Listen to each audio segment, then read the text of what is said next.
Hey, I hope all is going well and you're having a beautiful, blessed evening. I wanted to come on in and do another episode for you guys.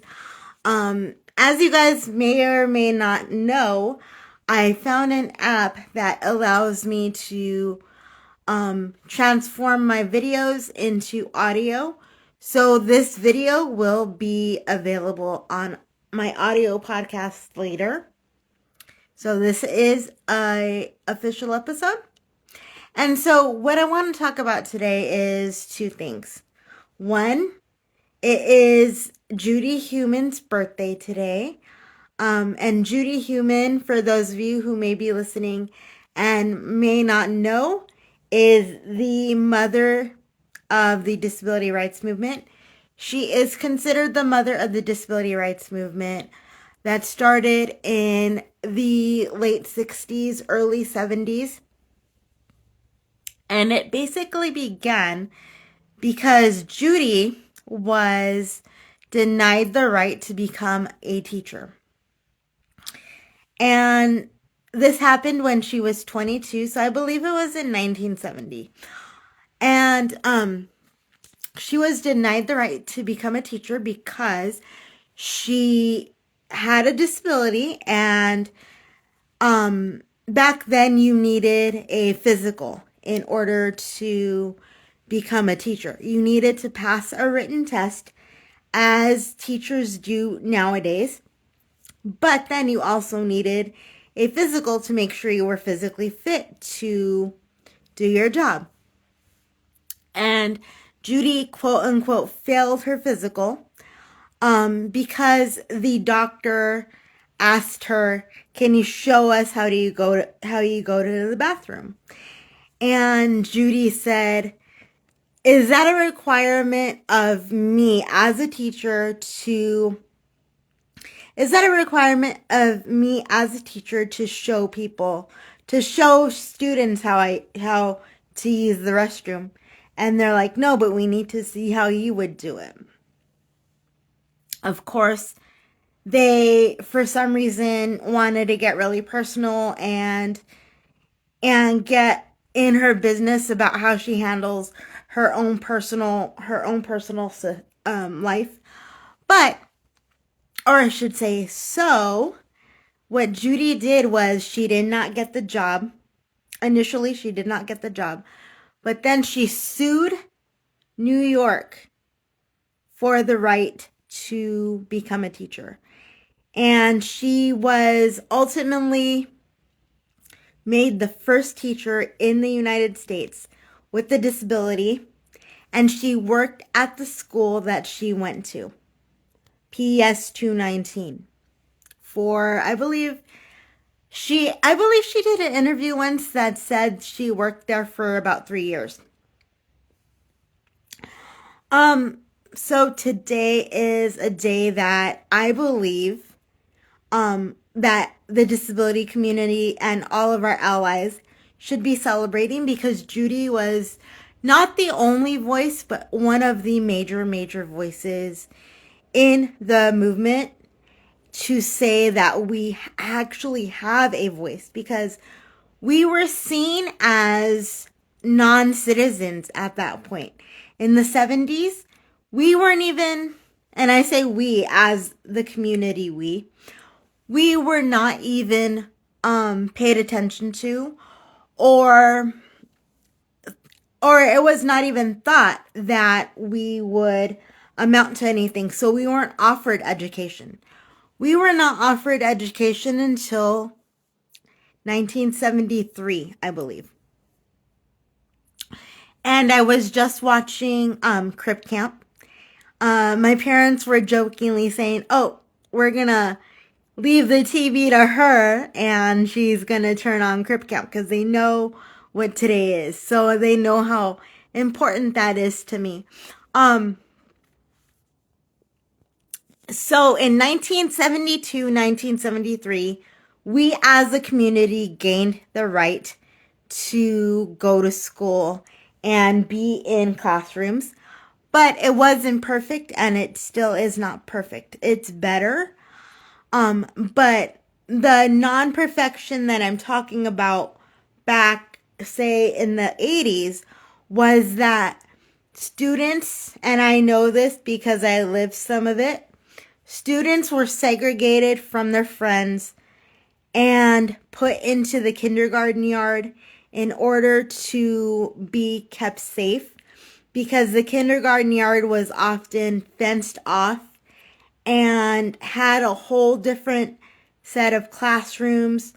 I believe my kindergarten yard when I was growing up had about 6 classrooms within the yard. Mine was not one of them, but we would be put in the kindergarten yard, and that would be our play area. And I remember that my friends Daniel and Vanessa, they would come in every day and play with me. And I believe a couple of my other friends within my class had friends that would come and play with them as well. And so one of the most defining moments, I will say, of my life is the fact that I got to thank Judy for the passage of the ADA, which passed when I was in 3rd grade. It passed in July of 1990. So I was going into 3rd grade at that point, and I remember not when it passed, because I was in 3rd grade, I was a kid, so I wasn't like watching the news. But I remember when I went to a new school after the summer. I went to a new school for 3rd grade. And at my new school, I didn't have to play in the kindergarten yard. I could play on the quote unquote big yard with all of my friends and not just 2 of them. And I just remember how that felt. It felt like so much freedom. And actually, one of the rules of dodgeball. I remember the first time I played dodgeball ever in my life, because we never really played it in 2nd grade or 1st grade or kindergarten. One of the rules of dodgeball with the chair is that any part of your chair is fair game. So I remember getting hit with the ball, and not hard, mind you, but I remember getting hit with the ball and people not thinking I was going to break. I remember how fun it was to play dodgeball and handball and tetherball with my non-disabled classmates, as well as my disabled classmates with my class, and just be a kid. We were just allowed just to be kids. Yes, we had things that we needed to think about, unfortunately, because we had our chairs and stuff, but even as a kid, you're not thinking about that kind of stuff.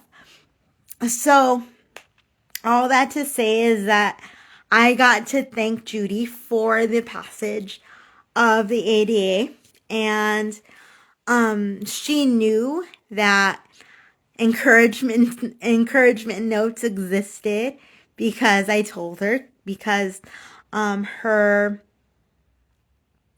believe it was one of her assistants, asked me what I do, or maybe Judy asked me what I do, and I said I'm a podcaster and a singer, and she said thank you for what you're doing. And in my life, I would have never ever guessed that somebody that is so large within our community, her presence was a big one. And yeah, I would have just never guessed that somebody like her would be thanking somebody like me for doing this, for speaking on behalf of our community. And I just wanted to say real quick, Judy, I know that you're watching all of us, and that um I know that you're watching all of us, and that you pass the torch in order for us to continue this work. And I personally will pledge um to continue this work and to continue being the example that other people need to see. And I know that oftentimes I get down on myself for how, for the amount of stuff that I have done, or where I am at in life, but we are our own worst critic. And regardless of what I think of myself, I hope that I am somebody that younger people, and as well as people my age, can look up to. So thank you, Judy, for everything you have done for our community. And the second thing that I wanted to discuss was the fact that my blog, my website prompt had said, or the question last night was, I wanted to answer it here with you guys, but it was, what is your life what you expected a year ago? And I have to say, absolutely not. Because a year ago, 2023, I was coming into my self-acceptance, and I was doing a pretty good job of it. And I thought my self-acceptance meant that I would just continue to go into the dance class community of Rolette's Experience, but that it would only be limited to Rolette's Experience and the dance classes that they did during RE, and then of course Boundless Wave Society, because I've been part of BBS since 2021.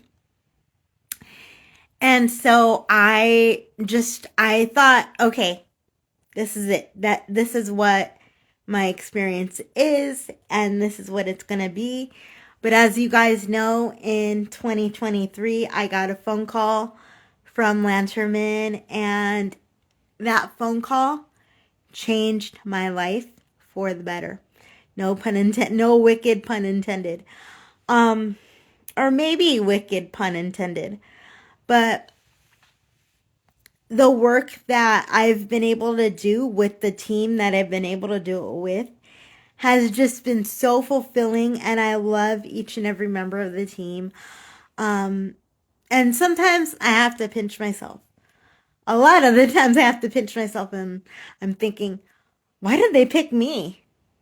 But you know what? God knows why I'm where I am at, because it's all because of him. He planned this. And that is something I truly, truly do believe, that God orders every one of your steps. And I believe that, I don't believe, as my church taught once, my pastor said that life isn't a blueprint, it's a game plan. God has those specific things that we are supposed to do, but he also has the room for us to choose what we want to do.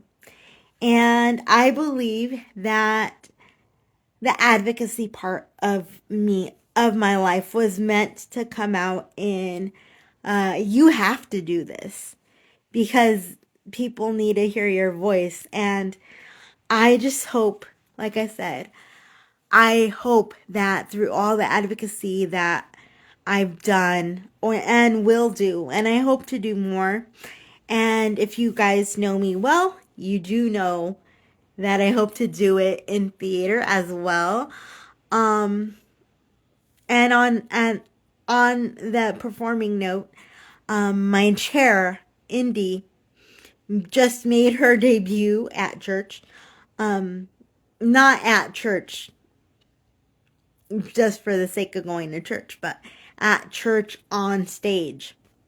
And that was the most awesome experience because, like I said, like I've been saying in the past couple weeks, I I was able to communicate what I wanted to communicate without huffing and puffing. I didn't have to think about, do I have cramps in my legs? Do I have cramps in my feet? Um, are people looking at me weird? I did not think any of that. All I thought was, you need to deliver this message that God has given you through this music. And I just want to take this opportunity to say thank you to my brothers and sisters at ERBC for always making space for me and for always finding a way to actively include me. Because honestly, within the past little bit, like say within the past 6 months to a year, I was kind of down on myself because I wasn't moving the way that I thought I should be there. And I was kind of contemplating whether I should sing this Christmas or not. And I'm so glad I did. I'm so glad that my director and friend, James Bean, had me remember that I had my ramp at home. When I was 20, no, it had to happen sooner. I think when I was in high school, I was given the suggestion to order a ramp. That's called a suitcase ramp. And it's called a suitcase ramp because when it folds up, it has a handle that you could hold and it looks like a suitcase. So we were given the suitcase ramp. We had ordered it. We weren't given it, but we had to order it and pay for it. And I think my insurance at the time paid for it. But I should say we ordered it because we needed it. We discovered that we would need it for recovery for what ended up being my final surgery in high school. Because I would not be able to bear weight on my legs. And so the ramp came in handy getting into my mom's van at the time. And we did use it a couple times at church. But then when I started walking more, due to my attitude in my 20s, and if you know the story, you know the story. I'm not going to rehash it.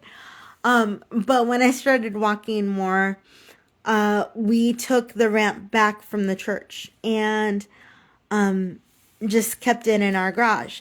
But then, in recent developments, like I said, my friend James, he made me recall to mind that we had the ramp. And he said, we will do what we need to do to the stage to put the ramp and accommodate you getting on stage. And so, you guys, it is my hope that everybody in the disabled community has allies like that. My church has always, always stood by me as an ally and never looked at me like, oh, if Marie gets healed and starts walking, then she could participate. It was never like that. It was always, let's find a way for Marie to participate. So, in closing, no, my life is not what I expected it to be. It is better than I expected it to be. Are there dreams that God has told me to wait on? Yes, there's dreams that God has told me to wait on. But overall, my life is not what I expected it to be at all. Independence looks different for everybody. And when I can be physically independent of my parents and of my support system, I welcome it and I thrive in it. Dance classes, as you guys know, have changed my life. I saw a video just a couple hours ago. It was probably an hour ago, and it was talking about how the art of ballet teaches discipline and confidence. And I would say that any type of dance teaches discipline and confidence. And especially when you are a dancer who uses a wheelchair or a walker or any mobility with wheels. Because it teaches you, at least for me in my chair, it teaches you how to get a different rhythm in your body, so to speak. And I don't know who of you have heard this from me before, but I used to be a person that when I was using my chair would have an amazingly strong death grip on my wheels because I was actually afraid of pushing myself. And I've learned how to physically let go and do we call it traveling. When you push yourself and then you let yourself go to see how far you could go. And then of course you have to catch yourself. So you have to find your rhythm of how far you're going to travel and then when you're going to catch yourself. But it's taught me so much confidence and I want to thank everybody that I'm in dance class with. Sarah, Brianna, I look up to you guys. You are amazing dancers, and I just hope that I add something to what you guys do. And Marley, thank you so much for believing in me and challenging me to travel in my chair, and then 2, to do a duck waddle. A duck waddle is like a side to side movement where if you do it, I won't say right, but if you do it really hardcore, your front casters actually come up off the ground. And the first time I did it, I surprised myself because my right front caster, or my right caster came up off the ground. And so even in that, I found so much confidence.